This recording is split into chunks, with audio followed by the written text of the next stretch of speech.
यहीं बैठ जाने का दिल करता है। इतना सुकून तो उस नरक से जिंदगी में बिल्कुल भी नहीं था। और सीता धुन के साथ अपने पाँव को थिरकाकर कपड़ों के साथ इतराते हुए वहीं इठलाते हुए नाचने लगती है। झूम लो जी करता है इस ज़मीं को, झूम लो झूम लो झूम लो झूम लो झूम लो। सीता बस उस धुन की ओर चलने लगती है।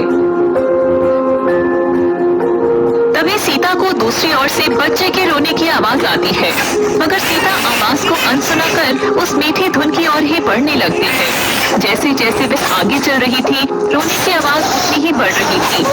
अरे किस बच्चे की रोने की आवाज है? और सीता उस आवाज की ओर मुड़ जाती है। वह मधुर धुन अब सीता से पीछे छूट रही थी। तभी पेड़ के पीछे से भगवाधारी सीता निकलती है और सीता को आवाज लगाती है, मत जा सीता उधर, तुम्हारी जगह सिर्फ ये दुनिया है। तुम्हारे खुद के अच्छे कर्मों का फल है ये स्वर्ग। फिर से उस ओर जाकर इस मोह माया जाल में मत फंस सीता। ये सुन सीता फिर से वापस उधर ही लौटने लगती है, लेकिन तभी उस ओर एक और सीता आती है। तू इतनी स्वार्थी कब हुई सीता, जो अपनों का साथ छोड़कर इधर आ गई? देख, तेरा मुन्ना, तेरा बाबू तुझे सब पुकार रहे हैं। तभी सीता की नजर अपने गर्भ पर जाती है। सीता दोनों पर देखती है, मगर बच्चे का विलाप इस सुकून के जाता है। सीता उस ओर चली जाती है। भगवाधारी सीता भी सीता को जाता देख गायब हो जाती है। थोड़ी दूर चलने पर सीता को एक तेज रोशनी नजर आती है। क्या है?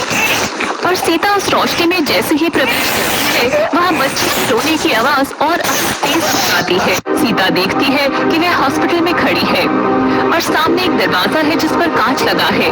कांच में जैसे ही सीता झांक कर देखती है, वह एकदम सफेद होती है। सीता देखती है कि सामने बिस्तर पर सीता खुद लेटी है और कोने में शर्मन बैठा हुआ रो रहा था।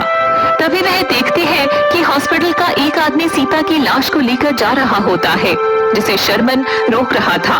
और सीता की नजर उसके बगल में लेटे उसके नन्हे से बच्चे पर पड़ती है, जो भूख से बिलक बिलक कर रो रहा था। वह रो रहा था क्योंकि अभी तक उसकी मां से छुआ नहीं था। बच्चा रो रहा था क्योंकि अब जैसे ही वह इस अस्पताल से लांघेगा, समाज उसे तानों के सिवाय कुछ नहीं देगा। कौन बोलेगा पैदा होते ही अपनी माँ को खा गया, तो कोई उस बेचारे को बिन माँ का बेटा कहकर टॉर्चर करेगा। रोते रोते अचानक सीता का लल्ला करवट लेने लगता है और गिरने वाला होता है।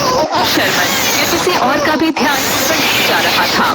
ये देख बाहर खड़ी सीता की माँ की ममता फट पड़ती है। ये देख सीता जोर से चीखती है, मुन्ना नहीं। और सीता की आत्मा फिर से उस रास्ते से लौटकर उसके शरीर में आ जाती है। मुन्ना। सीता उठते ही सबसे पहले अपने बच्चे को सीने से लगाती है और उसे ढेर सारा लाड करती है। अपनी माँ के सीने से लगते ही बच्चा अपने आप ही चुप हो जाता है।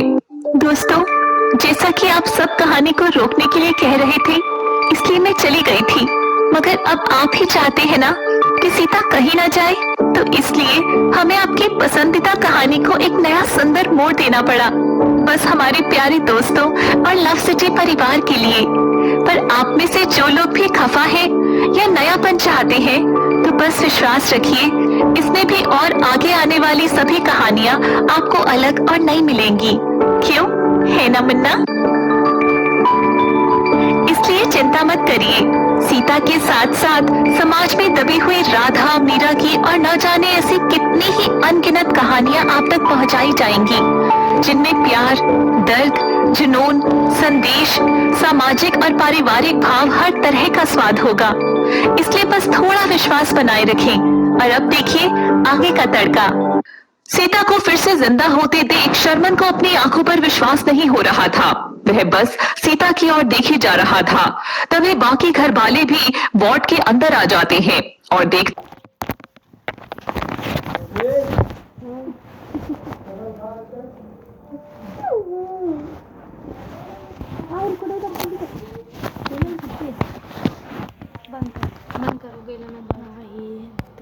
खराब हो गया है। सीता तो अपने बच्चे को खिला रही थी।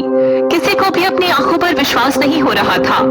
छोटी तू, और रानी जैसे ही सीता की ओर आगे बढ़ने लगती है तभी सीता हाथ का इशारा कर उसे वहीं रोक देती है। आप सभी बाहर जाइए, मेरे बच्चे को भूख लगी है।